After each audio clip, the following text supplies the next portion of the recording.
السلام علیکم لسنرز، شروع کرتے ہیں آج کی سٹوریز اللہ کا بابرکت نام لے کر، جو انتہائی عالی رتبہ اور بہت جلیل القدر ہے۔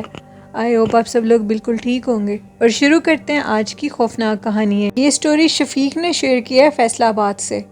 شفیق کہتے ہیں کہ میرے جو چاچو ہیں وہ فروٹ فروش ہیں، اور وہ کہتے ہیں کہ ان کو اکثر وہ لیٹ ہو جاتے ہیں۔ فیصل آباد مین روڈ کے اوپر میرے چاچو کی بہت بڑی فروٹ کی شاپ ہے۔ جب وہ لیٹ واپس آتے ہیں تو اکثر ان کے ساتھ بہت سے حادثات پیش آتے ہیں۔ چاچو نے بتایا کہ ایک دفعہ میں کیا دیکھتا ہوں کہ جس روڈ کے اوپر چاچو کی وہ شاپ بنی ہوئی ہے، وہ ٹھیلا لگایا ہوا ہے انہوں نے، اس روڈ کے سامنے بالکل ایک خالی بنجر سکول ہے، جو کہ ایک گورنمنٹ سکول تھا اور بڑے سالوں سے بند ہے۔ اس سکول کے اندر لوگ کوڑا کرکٹ پھینک دیتے ہیں۔ کہا جاتا ہے کہ اس سکول کے اندر ایک چڑیل کا بسیرا ہے، اور وہ چڑیل جو کہ ادھر رہتی ہے، وہ مخلوق اس کی دہشت کی وجہ سے، یعنی اس کی دہشت اس سینس میں ہے کہ وہ لوگوں کے سامنے آ جاتی ہے، اور وہاں پر لوگوں کے بہت سے ایکسیڈنٹ ہوئے ہیں۔ انہوں نے بتایا کہ ادھر جب لوگوں کے ایکسیڈنٹ ہوتا ہے تو لوگ رات کے ٹائم اس علاقے سے گزرنا چھوڑ گئے ہیں، اس روڈ سے گزرنا چھوڑ گئے ہیں۔ بہت سے لوگ جو ادھر سے گزرتے ہیں، واپسی پر فروٹ لیتے ہیں، باتیں بتاتے ہیں، تو ان کے مطابق انہوں نے بتایا کہ ایک دفعہ ایک وین ادھر سے گزر رہی تھی۔ وہ وین والا یہ بتاتا ہے کہ جیسے ہی میں ادھر سے گزر رہا تھا تو میرے سامنے ایک عورت آئی جو کہ بالکل سفید لباس میں تھی، اور میرے دیکھتے دیکھتے وہ عورت میرے پر حملہ کرنے لگی ہے، اور اس کو یہ بھی ڈر نہیں لگ رہا کہ وین اس کے اوپر چڑھ جائے گی۔ جیسے ہی وہ اس عورت میں میری گاڑی جا کر لگتی ہے تو میری گاڑی آگے کسی موٹر سائیکل کے ساتھ لگ گئی۔ اللہ نے بال بچا لیا۔ موٹر سائیکل والے کا بہت زیادہ برا حال ہوا، لیکن وہ جان سے بچ گیا۔ پیسے وغیرہ دے کر اس کو ہاسپٹل بھیج کر جب وہ وین والا میرے چاچو کے پاس آیا، چاچو نے اس کو پانی پلایا اور چاچو نے ساری اس سے بات پوچھی، تو اس نے یہ ساری بات بتائی۔ میرے چاچو خاموش رہے، وہ اس لیے کہ یہ ایک مین روڈ ہے، اور اگر وہ اس کے متعلق لوگوں کو ڈرا دیں گے تو لوگ ادھر سے نہیں گزر پائیں گے۔ چاچو نے بتایا کہ ایک دفعہ وہ رات کو جب لیٹ واپس آئے، سردیوں کا موسم تھا، ایک عورت جو کہ سکول کے بالکل سامنے سے گزر رہی تھی، گزرتے گزرتے اچانک وہ پلٹی اور چاچو کی طرف آنے لگی، اور چاچو کو اشارے سے فروٹ کی طرف اشارہ کیا اور کہا کہ اتنا فروٹ دے دو۔ چاچو نے کہا کہ منہ سے بول کر بتاؤ، میں سمجھ نہیں پا رہا کہ تمہیں کتنا فروٹ چاہیے۔ جب وہ بولی تو اس کی آواز نہایت باریک تھی اور کافی عجیب آواز تھی۔ میں نے اس کو دے دیے۔ جب فروٹ دے دیے تو اس کے بعد میں نے اس سے کہا کہ اتنے پیسے دے دو۔ اب اس کو میری لینگویج کی سمجھ نہیں آ رہی تھی، وہ یہ کہنا چاہ رہی تھی کہ ہاتھ سے اشارہ کرو۔ میں نے اسے اپنی انگلیوں کا اشارے کر کے بتایا کہ اتنے پیسے بنتے ہیں۔ اس نے مجھے پیسے دیے اور وہ فروٹ لے کر اسی بند سکول کے اندر چلی گئی اور غائب ہو گئی۔ اسی دروازے کے آگے گئی اور غائب ہو گئی، جس کو دیکھ کر میں بہت زیادہ ڈر گیا، اور اسی ٹائم چاچو نے شاپ کو بند کر دیا، ٹھیلے کو بند کر دیا۔ وہ روڈ بہت زیادہ خطرناک ہے۔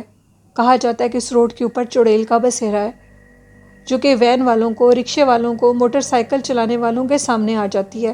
اس قدر شدید خطرناک حادثات اس روڈ کے اوپر پیش آتے ہیں، اور صحیح اسی مقام کے اوپر جہاں وہ گورنمنٹ سکول ہے۔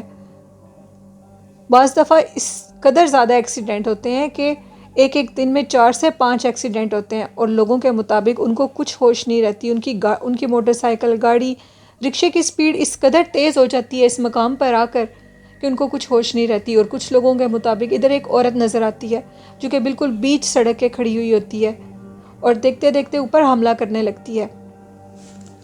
یہ ایک سٹوری تھی جو کہ میرے ساتھ فیصل آباد سے شیئر کی انہوں نے۔ بہت شکریہ آپ کا اپنی سٹوری شیئر کرنے کے لیے۔ بڑھتے ہیں آج کی دوسری خوفناک کہانی کی طرف۔ یہ سٹوری میرے ساتھ مراد نے شیئر کی ہے۔ مراد کہتے ہیں کہ ہم لوگ لاہور میں رہتے ہیں، اور ہم لوگوں کے گھر کا نیچے والا پورشن بالکل ویران رہتا ہے۔ ہم لوگ صرف تبھی نیچے جاتے ہیں جب ہم نے کہیں باہر آنا جانا ہو، ادروائز نہ تو ہم نیچے والے روم یوز کرتے ہیں، اور نہ ہی T V lounge, drawing room بھی بہت کم یوز ہوتا ہے۔ مراد کہتے ہیں کہ ہم لوگوں کا جو روم ہے، اس روم کے اندر اکثر ہمیں عجیب و غریب آوازیں آتی ہیں۔ میری امی یہ بتاتی ہیں کہ جب تم لوگ چھوٹے تھے تو اس روم کے اندر سے ہمیشہ عجیب و غریب قسم کی شکل کے کچھ لوگ نکلا کرتے تھے۔ ایک دن میں گھر پہ اکیلی تھی، باہر دروازہ نوک ہو رہا تھا۔ میں تمہیں سلا کر جیسے نیچے گئی تو کیا دیکھتی ہوں کہ اس روم کا دروازہ کھلا ہوا ہے۔ میں نے پہلے باہر سے جا کر دیکھا تو باہر کوئی نہیں تھا۔ میں کافی حیران ہوئی کہ دروازہ کس نے نوک کیا ہے۔ میں جیسی اندر کی طرف پلٹی تو مجھے دروازہ کھلا ہوا نظر آیا اندر والے روم کا۔ میں نے کہا کہ اس روم کی لائٹ بھی آن ہے۔ میں تو گئی نہیں ہوں اندر، ہو سکتا ہے کام والی نے صفائی کی ہو، اور تب سے لائٹ بھی آن ہے اور دروازہ کھلا ہوا ہے۔ میں نے دروازہ کھولا اور اندر سے جھانکنے لگی تو کیا دیکھتی ہوں، ایک شخص جو کہ زمین پر بیٹھا ہوا ہے، اس کا چہرہ نہایت عبرتناک ہے، انتہائی خوفناک، دہشت ناک۔ اس کا سارا چہرہ جلا ہوا تھا۔ مجھے دیکھ کر وہ میری طرف پلٹا اور اپنے چہرے کے اوپر اس نے ایک عجیب سا منہ چڑھا لیا۔ وہ منظر قیامت کا منظر تھا، اس قدر وحشت ناک منظر جس کو میں کبھی بھول نہیں سکتی۔ میں نے جلدی سے دروازے کو بند کر کے، جو کہ لاک لگا ہوا تھا، چابیاں اسی ڈور کے اندر، لاک کے اندر لگی تھی، میں نے جلدی سے دروازے کو لاک کر دیا اور خود اوپر آ گئی بھاگ کر۔ میں نے فوراً جا کر تمہیں اپنے سینے سے لگایا، یعنی اپنے بیٹے مراد کو، اور دروازے کو لاک کر لیا اندر سے، اور اپنے ہسبینڈ کو فوراً کال کی اور کہا کہ جلدی واپس آؤ، نہیں تو ہم دونوں نہیں بچیں گے۔ تمہارے ابو بہت زیادہ ہڑبڑا گئے اور کہنے لگے کہ میں آ رہا ہوں، صبر کرو، حوصلہ رکھو۔ ان کے پاس گھر کی کی ہوتی تھی، وہ جلدی سے آئے واپس، ان کو تقریباً 15 سے 20 منٹ لگے، دروازہ کھولا اور اوپر آ گئے، اور ان کے آنے کے بعد ہی میں نے دروازہ کھولا۔ جیسے ہی تمہارے ابو آئے، میں تمہیں لے کر ان کے ساتھ لپٹ گئی اور کہنے لگی کہ اس گھر میں ایک سیکنڈ نہیں رہوں گی، اس گھر میں بہت عجیب و غریب منظر پیش آیا ہے میرے ساتھ۔ میں نے ان کو اس قدر درد بھرے اور خوف کے انداز میں ان کے ساتھ لگی، لیکن وہ ٹس سے مس نہیں ہو رہے تھے، وہ میری کسی بات کا جواب نہیں دے رہے تھے۔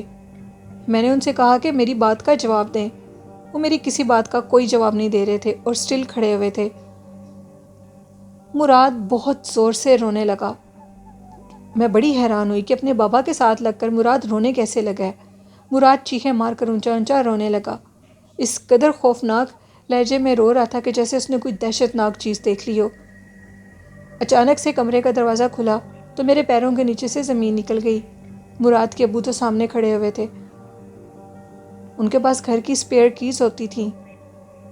میں یہ سارا منظر دیکھ کر دنگ کی دنگ رہ گئی، نیچے گری اور بے ہوش ہو گئی۔ مجھے جب رات کو ہوش آئی تو مراد کو بھی بہت برے طریقے سے چوٹ لگی تھی، کیونکہ میں نے اس کو اٹھایا ہوا تھا۔ وہ میرے ہاتھوں سے نیچے گرا اور اس کا بھی سر پھٹ گیا اور مجھے بھی چوٹ لگ گئی۔ میرے ہسبینڈ نے مجھے کہا کہ آخر تمہیں ہوا کیا ہے، تم کیوں نہیں مجھے بتا رہی؟ میں نے ان کو یہ سارا منظر بتایا، جو ان کے آنے تک جو بھی مخلوق جس کو میں اپنے بیٹے کا باپ سمجھ کر اپنے بیٹے کو اور خود ان کے ساتھ لپٹ کے کھڑی ہو گئی، وہ میرا خاوند نہیں تھا، نہ ہی میرے بچے کا باپ تھا، وہ ایک جن تھا، ایک خوفناک جن۔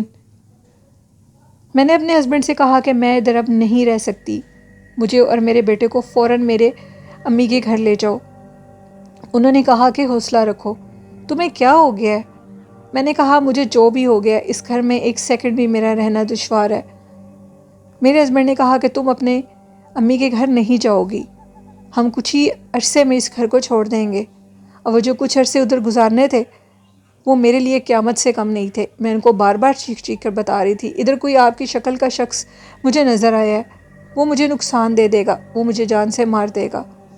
وہ میری کسی بات کو نہیں سن رہے تھے۔ ایک دن میں سو رہی تھی، اچانک سے میری کام والی کہتی ہے مراد بہت زور سے رو رہا ہے۔ میں اٹھی اور مراد کو اٹھایا، اس کے لیے کھانے کے لیے کوئی چیز وغیرہ تیار کی۔ اتنے میں کام والی واپس چلی گئی۔ اچانک سے مجھے سیڑھیوں کے اوپر سے پھر آہٹ محسوس ہوئی۔ میں نے اپنے کمرے کو فوراً لاک لگا لیا۔ اب کی بار دروازہ نوک ہو رہا تھا، لیکن میں دروازے کو نہیں کھول رہی تھی۔ مجھے پھر آواز آئی، دروازہ کھولو، تم دروازہ کیوں نہیں کھول رہی؟ مراد نے اپنی امی کا نام مینشن نہیں کیا۔ میں نے کہا کہ آپ کون ہیں؟ انہوں نے کہا تمہیں کیا ہو گیا، دروازہ کھولو۔ میں مراد کا ابو ہوں۔ میں نے جیسے دروازہ کھولا تو آگے وہی کھڑے ہوئے تھے۔ میں نے کہا کیا واپس کب آئے ہیں؟ مجھے کچھ عجیب محسوس ہو رہا تھا، لیکن میں نے کہا نہیں، ایسے نہیں ہو سکتا۔ اس دن جو چہرہ دیکھا تھا وہ نہایت خوفناک تھا، اس کی آنکھیں بہت خوفناک تھیں۔ خیر مراد بھی کھانا کھا رہا تھا ان کے پاس بیٹھ کر۔ میں نے ان کے لیے بھی کھانا لگایا اور میں بھی ان کے ساتھ بیٹھ کر کھانا کھانے لگی۔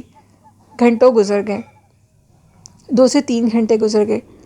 میں نے اچانک سے مجھے یاد آیا کہ میرا موبائل کدھر ہے۔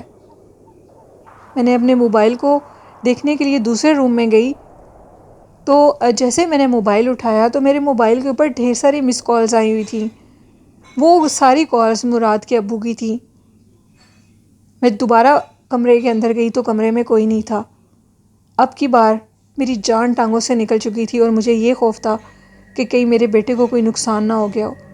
میں نے جلدی سے اپنے بیٹے کو اٹھایا، گھر کو صرف نیچے مین دروازے کو بند کیا اور اپنی امی کے گھر چلی گئی۔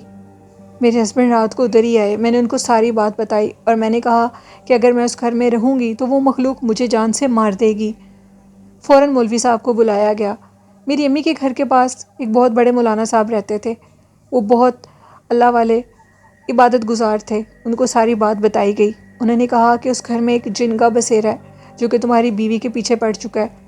اگر تم اس گھر میں اپنی بیوی کو لے کر جاؤ گے تو وہ تمہاری بیوی کو نہ کہ اپنی بیوی بنا لے گا بلکہ تمہارے بچے کو بھی جان سے مار دے گا۔